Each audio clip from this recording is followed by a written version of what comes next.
Hello, everyone. Today we are going to talk a little bit about crime scenes and about the different types of evidence. So we'll start here with this crime scene that you see in this photo. This is a real crime scene photo. It is from the movie theater in Aurora, Colorado, that a man opened fire on the crowd. And there are some more crime scene photos here if you want to click on that link to this particular crime, but they are a little bit disturbing. If you are not really into that kind of thing, then you don't have to look at them, but they are there if someone's interested in looking at those. So let me come back over here.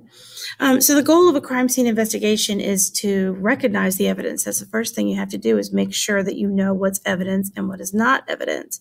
Then your job is to document the evidence and collect it so that it can be used in a trial. And your goal is to keep anyone from contaminating the evidence and to keep anyone from being able to use the evidence to frame someone. So you've got to document it very carefully.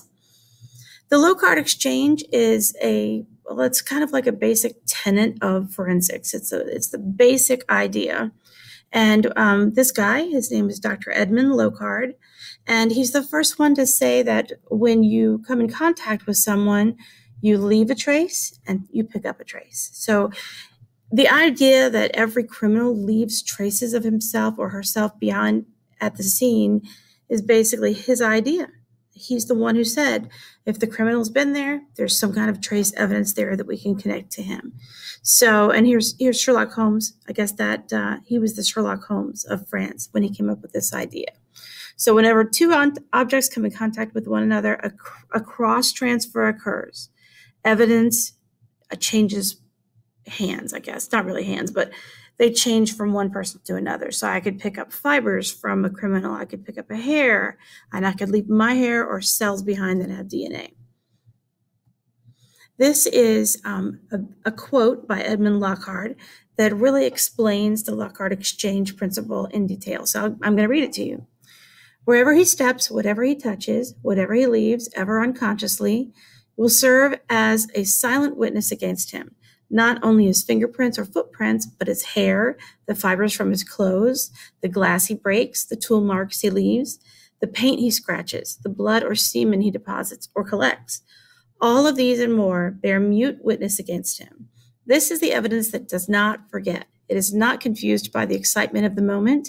It is not absent because human witnesses are. It is factual evidence. Physical evidence cannot be wrong, it cannot perjure itself, and it cannot be wholly absent. The only human failure to find it, study it, and understand it can diminish its value.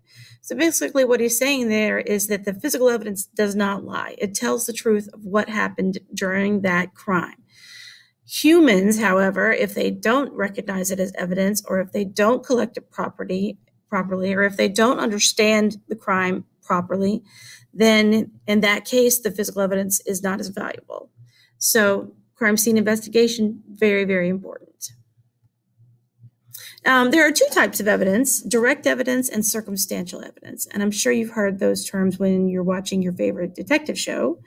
Direct evidence is the evidence that points to a specific individual, like an eyewitness account or DNA or fingerprints or dental records, things like that. Circumstantial evidence is indirect evidence that can imply a fact but does not directly prove it. So, for example, if there's a criminal and he has a carpet in his house, and then they find a victim who has the same fibers as that carpet, that could imply that the suspect's house is the one where the victim was killed on that carpet. It can imply it, but it doesn't directly prove it, because how many other people have that specific brand of carpet? So that's circumstantial evidence. There are different types of circumstantial evidence. It can be physical, like we've mentioned before, the fibers or the bullets or shell casings, imprints of shoes, tool marks where someone's trying to break in and they might leave marks on the lock that they used when they were trying to pick it. Biological evidence that's left behind with body parts, bodily fluids, hair, pollen is another one. And trace evidence And that means it's very, very small. It's a small amount, but it still is measurable of physical or biological material that's found at a crime scene. So tiny, tiny little bits of evidence. That's considered trace evidence. The more circumstantial evidence you have, the greater weight it carries. So for example, if you only have one piece of circumstantial evidence, like the fibers from the carpet I was mentioning earlier, then that's not a very strong case. But if the person also has pollen from a flower arrangement that was in your house, and also they have traces of wine in their stomach, and then they find the wine bottle in your house. So the more pieces of circumstantial evidence that they can put together, the better the case and the stronger the case. Evidence can also be divided into two other groups: class evidence and individual evidence. Class evidence refers to a group of people or things. So for example, let's say you find that your victim has type A positive blood. Well, that there are lots of people who have A positive blood. So that will not help you narrow down the identification of that particular person. But if you have their DNA, that's individual evidence, and that will help you narrow it down to a specific person.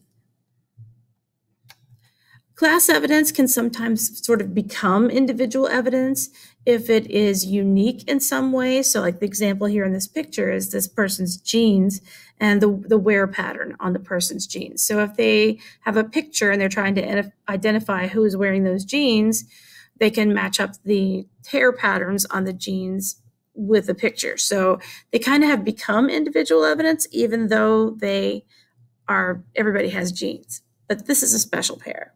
So it's individual evidence. You know what? I think we're going to stop there. And if you have any questions about the types of evidence or about Locard's exchange principle, then be sure and let me know, and we can talk about those. So hope you have a good day, and I guess I will talk to you guys later.